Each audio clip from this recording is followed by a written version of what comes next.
Hello friends, మీరు చూస్తున్నారు electrical tech in Telugu ఛానల్కి మీరు ఫస్ట్ టైం చూస్తున్నట్టయితే సబ్స్క్రైబ్ చేసుకొని అలాగే పక్కన బెల్ ఐకాన్ని యాక్టివేట్ చేసుకోండి. చాలామంది వీడియోస్ అయితే చూస్తున్నారు కానీ ఎవరు సబ్స్క్రైబ్ అయితే చేయట్లేదు. ఇలా చేయకపోవడం వల్ల ఏం జరుగుతుందంటే మీలాగే ఎవరైతే చూడాలనుకుంటున్నారో ఈ యొక్క వీడియోస్ని వాళ్ళకి యూట్యూబ్ అనేది రికమెండ్ చేయదన్నమాట. అందుకే నేను చెప్పేది ఏంటంటే లైక్ సబ్స్క్రైబ్ అనేది కంపల్సరీగా మస్ట్ అండ్ షుడ్గా చేసుకోండి. ఓకే, ఈరోజు నేను మీకు చెప్పబోయే టాపిక్ ఏంటంటే ట్రాన్స్ఫార్మర్ న్యూట్రల్ అంటే ఏంటి సార్ అంటే ఒక 3 ఫేజ్ స్టార్ కనెక్టెడ్ ట్రాన్స్ఫార్మర్ని తీసుకుందాం. ఈ 3 ఫేజ్ స్టార్ కనెక్టెడ్ ట్రాన్స్ఫార్మర్లో ఉండే 3 ఫేజ్ వైండింగ్స్ ఏవైతే ఉన్నాయో ఒక కామన్ పాయింట్ దగ్గర కలుస్తాయి అన్నమాట.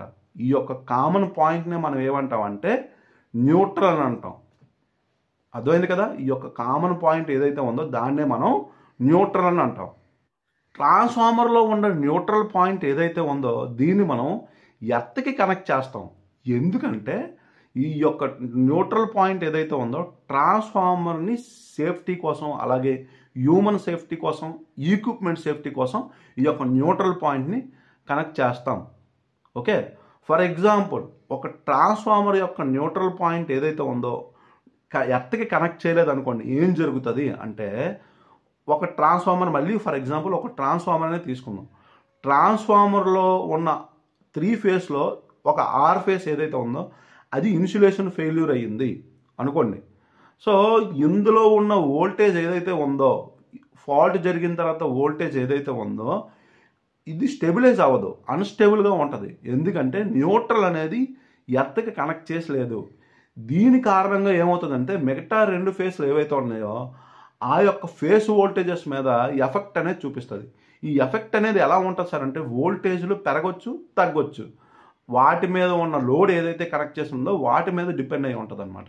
ఓకే, దీనివల్ల ఏమవుతుంది, ఓవర్ వోల్టేజ్ వచ్చినా అండర్ వోల్టేజ్ వచ్చినా కంపల్సరీగా సిస్టమ్ అనేది డ్యామేజ్ అయ్యే ఛాన్సెస్ అనేది ఉంటుంది. అందుకే మనం ఏం చేయాలంటే ఈ యొక్క వోల్టేజెస్ని స్టెబిలైజ్ చేయడం కోసం ఈక్విప్మెంట్ని ఒక సిస్టమ్ని కంప్లీట్గా స్టేబుల్గా ఉంచడం కోసం మనం ఏం చేస్తామంటే ఫస్ట్ సేఫ్టీ, హ్యూమన్ సేఫ్టీ కోసం అలాగే ఎక్విప్మెంట్ సేఫ్టీ కోసం సిస్టమ్ సేఫ్టీ కోసం ట్రాన్స్ఫార్మర్ సేఫ్టీ కోసం కంపల్సరీగా ఈ యొక్క న్యూట్రల్ పాయింట్ ఏదైతే ఉందో దాన్ని మనం ఎర్త్కి కనెక్ట్ చేయాలి. ఈ యొక్క ట్రాన్స్ఫార్మర్ న్యూట్రల్ పాయింట్ అనేది ఎర్త్కి కనెక్ట్ చేయడం ద్వారా ఫాల్ట్ కరెంట్స్ ఏవైతే ఉన్నాయో వాటికి యొక్క న్యూట్రల్ అనేది రిటర్న్ పాత్గా పనిచేస్తుంది అనమాట. ఓకే, ఎప్పుడైనా ఫర్ ఎగ్జాంపుల్ ట్రాన్స్ఫార్మర్లో ఎర్త్ ఫాల్ట్ అనేది జరిగింది అనుకోండి, ఈ యొక్క ఫాల్ట్ కరెంట్ అనేది న్యూట్రల్ త్రూగా ఎర్త్కి అనేది వెళ్ళిపోద్ది. ఓకే, సో దీనివల్ల మనకి ఏమవుద్దంటే ఈ యొక్క న్యూట్రల్ కరెంట్ ఫాల్ట్ కరెంట్ ఏదైతే ఉందో ఈ ఫాల్ట్ కరెంట్ని ప్రొటెక్షన్ సిస్టమ్స్ ఏవైతే ఉన్నాయో అవి డిటెక్ట్ చేసి సిస్టమ్ని ట్రిప్ చేస్తాయి అన్నమాట. ఓకే, దీనివల్ల మనకి ఏమవుద్ది equipment safety IEC, NEC, is rules ప్రకారంగా కంపల్సరీగా మనం ట్రాన్స్ఫార్మర్ యొక్క న్యూట్రల్ని ఎర్త్కి కనెక్ట్ చేయాలి. అలాగే ట్రాన్స్ఫార్మర్ న్యూట్రల్ని ఎర్త్కి ఎలా కనెక్ట్ చేస్తాం సార్ అని అంటే మనం ఏం చేస్తాం, ఎర్త్ ఎలక్ట్రోడ్స్ ఉంటాయి, జిఐ పైపులు లేదంటే కాపర్ ప్లేట్లు, ఇవన్నీ మనం వీటి ద్వారా మనం ఏం చేస్తాం అంటే ఎర్త్కి కనెక్ట్ చేస్తాం. ఒక పిట్ని ఫామ్ చేసి మనం ఈ యొక్క ఎర్తింగ్ని మనం చేస్తాం అనమాట. ట్రాన్స్ఫార్మర్ యొక్క న్యూట్రల్ని ఎర్త్కి కనెక్ట్ చేయకపోతే ఫస్ట్ సేఫ్టీ అనేది ఉండదు. ఈక్విప్మెంట్ సేఫ్టీ, హ్యూమన్ సేఫ్టీ అలాగే ట్రాన్స్ఫార్మర్ సేఫ్టీ అనేది ఉండదు. వోల్టేజెస్ ఏవైతే ఉన్నాయో సర్జ్ వోల్టేజెస్ అలాగే లైట్నింగ్ స్ట్రైక్స్ వల్ల వచ్చే వోల్టేజెస్ ఏవైతే ఉన్నాయో అవి ఎర్త్కి వెళ్ళవు. ఓకే, అప్పుడు ఏమవుతుంది, ట్రాన్స్ఫార్మర్లో ఉన్న వైండింగ్స్ అన్నీ డ్యామేజ్ అయిపోతాయి, కాలిపోయి బర్న్ అయిపోయే ఛాన్సెస్ అనేవి ఉన్నాయి. ఓకే, దాంతోపాటు ట్రాన్స్ఫార్మర్లో వోల్టేజ్ ఏదైతే ఉందో అది బ్యాలెన్స్డ్గా ఉండదు, స్టేబుల్గా ఉండదు. ఫాల్ట్ కరెంట్స్ని మనం లిమిట్ చేయలేము. ఓకే, ప్రొటెక్షన్ సిస్టమ్ ఏదైతే ఉందో అది పని చేయదు. అలాగే ఓవర్ వోల్టేజెస్ని అండర్ వోల్టేజెస్ని మనం కంట్రోల్ చేయలేము. ఓకే, ఇది న్యూట్రల్ లేకపోతే ఎన్ని ప్రాబ్లమ్స్.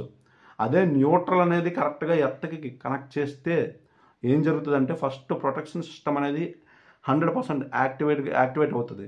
అలాగే ఫస్ట్ హ్యూమన్ సేఫ్టీ అనేది మెయిన్ ఇంపార్టెంట్, సేఫ్టీ కరెక్ట్గా ఉంటుంది.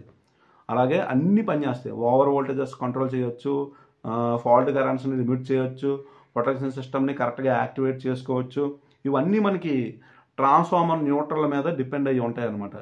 ఓకే, ట్రాన్స్ఫార్మర్ న్యూట్రల్ అనేది కరెక్ట్గా పనిచేస్తే ఇవన్నీ కరెక్ట్గా ఉంటాయి. ఓకే, సో వీడియో మీకు నచ్చిందని అనుకుంటున్నాను. నచ్చితే లైక్ చేయండి, షేర్ చేయండి, సబ్స్క్రైబ్ చేయండి. Thank you.